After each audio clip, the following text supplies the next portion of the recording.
Word for you today. Happy Saturday, September the 16th. Pick the right people. Pick the right people. 1 Corinthians 15:33 says, Do not be misled. Bad company corrupts good character. The people we choose to be around will have an effect on us. Now, hopefully we'll have an effect, a positive effect on others, but the people we spend time with, they will affect our thinking, our attitude, they will affect us. Our scripture passage comes from 1 Chronicles chapter 11, verse 10. It says, These were the chiefs of David's mighty men. They, together with all Israel, gave his kingship strong support to extend it over the whole land as the Lord had promised. These are the chiefs of David's mighty men.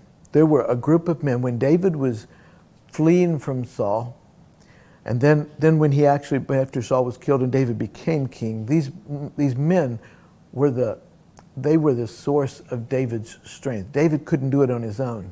He needed others. But these mighty men weren't always mighty. You say, well, how do you know that? Well, if you turn to 1 Samuel chapter 22, verses 1 and 2. 1 Samuel chapter 22, verse 1 and 2. That's what it says. It says, David left Gath and escaped to the cave of Adullam. When his brothers and his father's household heard about it, they went down to him there.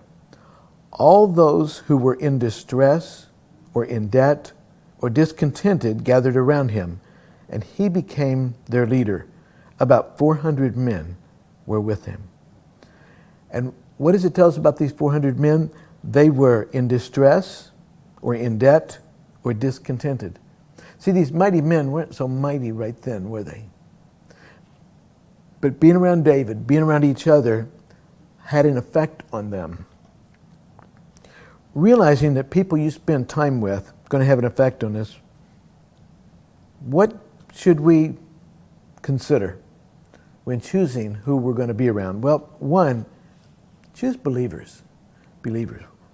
Well, isn't that kind of narrow-minded?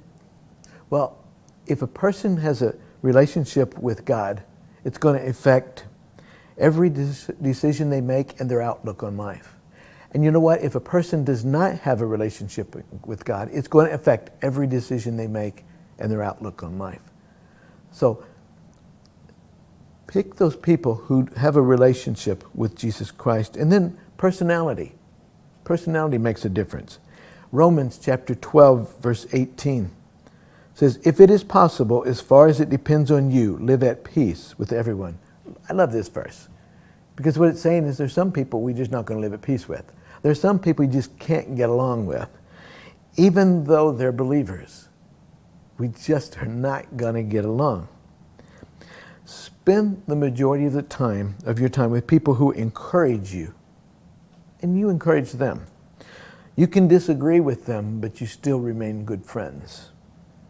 They have your best interest at heart, and you have theirs. And they help you grow in your relationship with God. Personality plays a big part in that. Third thing, how they treat others. How they treat others. Sometimes people will be nice to us to our face, but they talk bad about other people to us. Well, I want to tell you what, somebody does that, they'll be talking bad to you, about you, to others when you're not around. So if you have somebody that's always cutting down other people, talking bad about them, just wait. When you're not around, they're going to be talking bad about you to them. So watch and see how they treat other people. And then ask God to bring people into your life that will build you up. And people that you can build up. Pick the right people. Love everyone. Be kind and courteous to everyone. But the majority of the time you spend with people, be careful who those people are because they will have an effect on you. Ran across this, it says, on getting along with people, the 6 most important words are, I admit I made a mistake. The 5 most important words are, you did a good job. The 4 most important words, What do you think? The 3 most important words? After you, please. The 2 most important words? Thank you. The 1 most important word? We. Oh, and the least important word? I.